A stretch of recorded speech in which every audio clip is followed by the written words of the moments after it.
Greetings, all Shardvixen here, and today's vlog is labeled Chit Chat.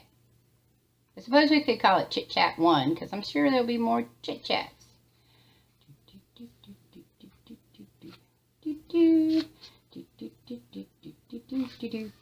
Alright, so greetings, all Shardvixen here. So that's Shardvixen in one, that's her aspect that you saw first, and then this is my aspect, in which we are both one aspect, I guess. That's how it goes. So I want to let you know there will be a short animation film that I'm working on right now, which will tell you the story of Shardvixen. Got lots of barking dogs today. I don't know why. Maybe people are walking around. It's New Year's Eve. People do that. It's actually New Year's Eve day still, so it's not New Year's Eve yet. Anyway, my New Year's as a pagan really doesn't come till spring. That is when the New Year sets in, because that's when you would be planting your plants, you know, historically speaking, getting ready for harvest. So the big celebration, of course, is springtime, which is rebirth, and then in fall time, which is death. And that's how that whole system goes. And I'm good with that, but I also celebrate, I acknowledge other people celebrate New Year's Eve today, so I'm hoping to make a little short animation film with my son in the background, who will say Happy New Year to you. We'll see how that works out, because, you know, I've been working on animation. Now, if this is your first vlog, I suggest that you check out my other vlogs, which have more of the flashy show, whoop, whoop, whoop stuff, and more animation and, you know, more of me being me. Or not being me, more being kind of a, I don't know, talking about stuff. So Chit Chats will be about things that I want to talk about, and then you guys will, later on down the road, when I actually get more people, can pick up discussions that you'd like to talk about, and then I will give my term on that, and we'll, you know, get a thing going on where we all are talking to each other. I'd love to do a daily vlog, but I'm not up to daily vlogs because of my fibromyalgia. I have diagnosed with fibromyalgia last year. I'm sure I've had it a lot longer. I've worked with pain most of my life since I was 16 years old. That's a long time. I just learned to push through it, and that's fine as long as the parts work. As of last year, my right shoulder and now my hand, my right hand, make things really hard. So I can't really edit and do other stuff like you young people can do. It takes me a lot longer to do it, and sometimes mentally I get these sleepy spells when I'm working really hard with my brain. I get these sleepy spells when I'm working really hard physically. It's part of fibromyalgia, and then it's part of the medication they give me to combat the pain for fibromyalgia. So I'm either feeling really good and sleepy, or I'm feeling really shitty and sleepy. So those are my two choices in life.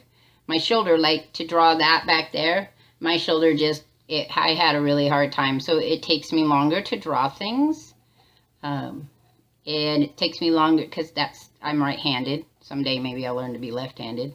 Ambidextrous at this point in time seems like something they should make all of our, you know, have all of our children work out. We don't have to make them.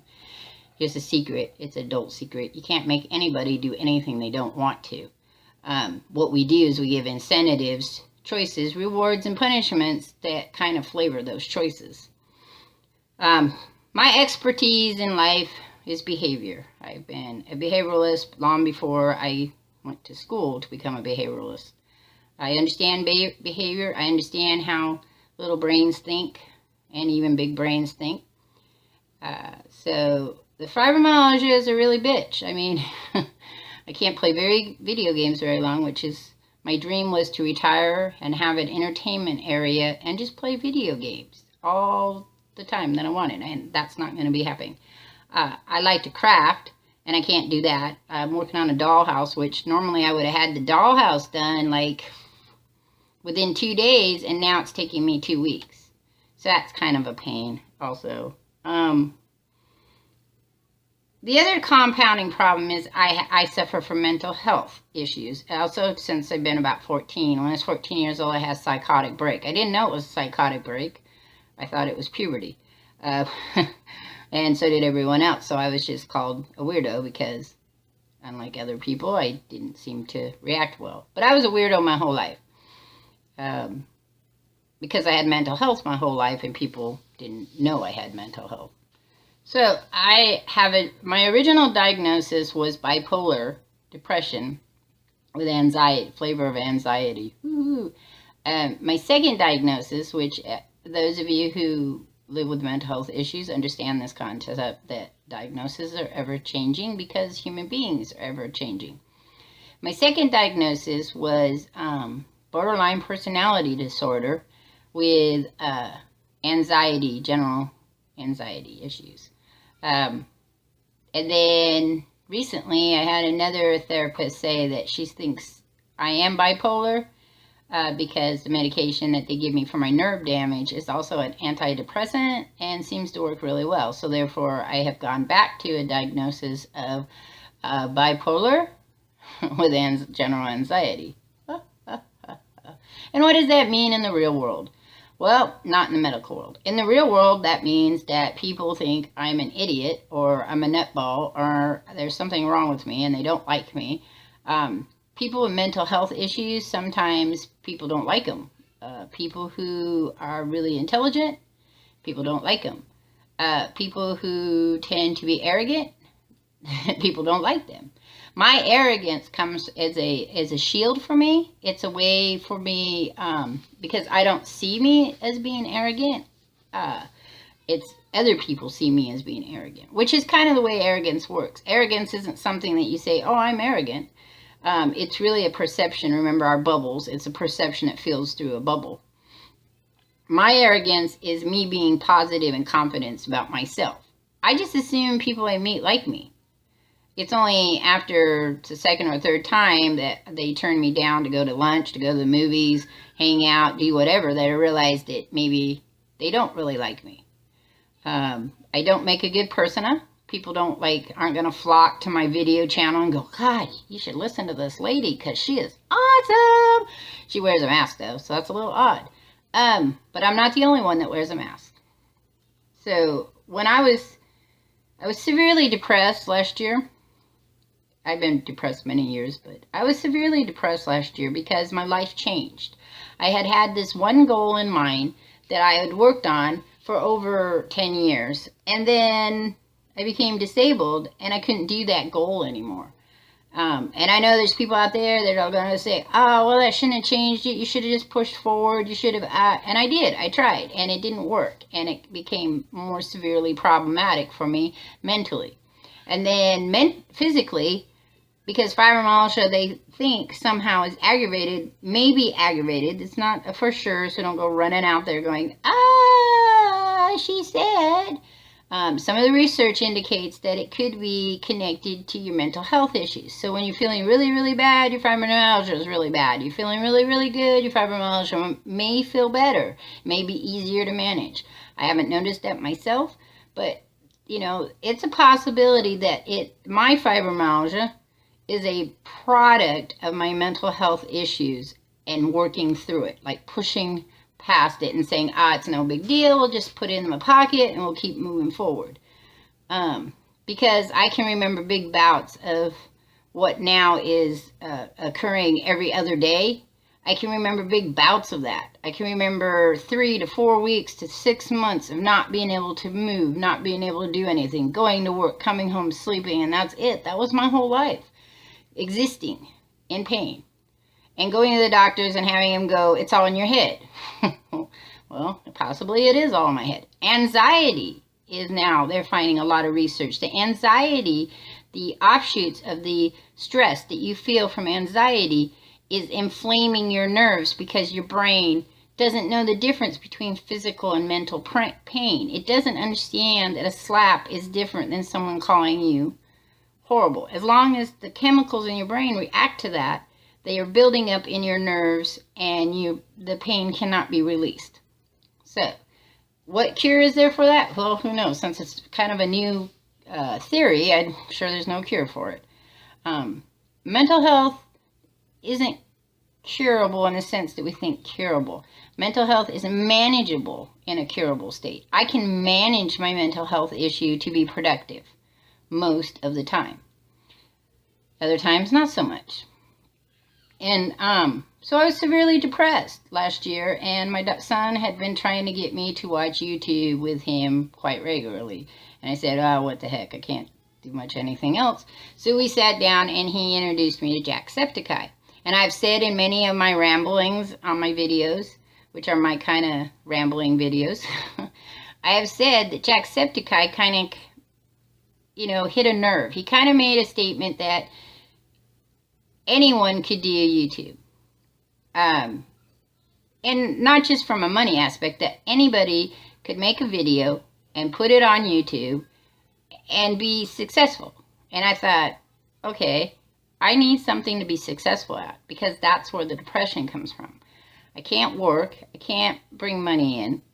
I can't do what I'd spent 10 years becoming. I can't do that anymore. Now, that's not really transferable to video as of yet. I haven't figured out a way. Maybe through animation I'd be able to tell stories about behavior. And if you have a child like this, I could say, if you have a child that does this, maybe this child needs that. But I can't do that right now. So I had to come up with some things to do. And the other thing that I did really well, besides reading and crocheting and crafting, well, not really well, but enjoyed, was video gaming. So I thought, well, he does it, and he's pretty funny. I watched some of his videos, and then I started watching other people's videos, and I started looking at stuff. Casey Neistat is another person that I started watching quite regularly because I kind of liked his storytelling. And I thought, I want to do that. I want to tell stories. So, but I want to tell stories not just about me. I want to tell stories about things that I've seen behaviorally. I want to tell stories that I write. I write a lot of stories. So I was looking at a way to do that, and I wanted to, stop motion seemed like a really cool idea. So I've been working on changing my channel so that it reflects me. I am a chaotic person. I do lots of things. So this channel reflects my love of video games. It's going to reflect my love of movies. It's going to reflect my love of reading, of writing, creating, crafting, and then of course my other channel also of spending time with my children is my other great love, and crafting. So I think that you might find something you like on the channel. I'm not a great video game player. I'm not a really funny person. I say funny things sometimes, but I'm not like funny all the time. I'm not really good at scripting. I've tried it. I'm not very good at it. Though I could get around. I kind of make notes about things I want to say, and then I've learned to edit. Right now, believe it or not, for my animation, the easiest one to use is the Movie Maker, because I can set the times on it, so I don't have to be a really great, spectacular drawer. I just have to be able to understand movement and time. So that's kind of awesome. Eventually, I'll start learning more about hit film and animating through that, and maybe a good anime software that I can afford. But I can't afford that right now, because that's the other thing, is I'm really poor. I don't work, so my daughter takes care of me. So I don't have the money for those spectacular, like a great computer, like a great camera, a light box. I'm gonna have to make me a light box. I've made me a couple of different mounts. I have this really cool mount that I made. If anybody wants to know how I did it, that's for animating through my tablet. So it does still shots down below, so that's why you get that flat kind of 2D look on my animation. I am going to try to build a light box so that I have a back screen that I can use, so I can kind of pull them up a little more so they kind of do this. I'm going to do puppets. Lily and Lloyd, the back scene, I just have to paint the books, get the last little touches, and spend some time with my son with the script. Yes, I'll be scripting that. And that'll be coming up. I'm hoping to have it up before I have 40 subscribers. I know that doesn't seem like a lot, but it kind of is.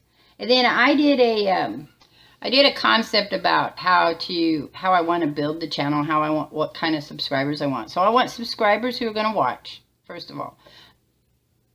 Excuse me. I don't want you to just click on me and add me, because as we've seen in the past, when YouTube kind of scrubs their channels, those kind of people get flushed away, and then you're back down to absolutely almost no subscribers. And only the big channels, I think, get hit for that there's a certain amount that you are, and then if you have over a certain amount, that's what it looks like.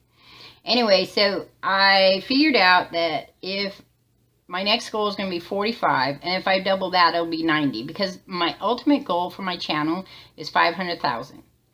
It would be grand to be an old female gamer chick, that's what I call myself, Miss Oblivious, old female gamer chick, to be able to get to 1 million within 6 years. Because that's probably about the average run. Some people go faster, some people go slower, but that would be awesome to do.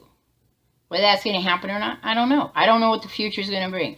I just know the plans I can make, and then I work towards those plans so that I try not to be depressed, and try to be healthy so I can take care of my children and my grandchild, and help my daughter work towards her goals, help my son work through his goals, and just do what it is that humans do, exist. That's what we do. We exist. Some of us exist better than others, and some of us exist way more in lavishness than we probably need. I'm going to write a blog of what would make me happy. What would be the level of income that would make me happy? What I was striving for these last 10 years to merge out from underneath below the poverty line? What would I consider be good? It's not what would make me happy per se, because I'm happy most of the time now, because being mentally depressed, it's hard to be happy all the time. But what would make me happy and helpful and healthy? So that's the end of this vlog. Kind of boring crap, sorry. That's just me. If you got questions you want to ask, you want to talk about mental health stuff, I think I'll do a vlog about mental health.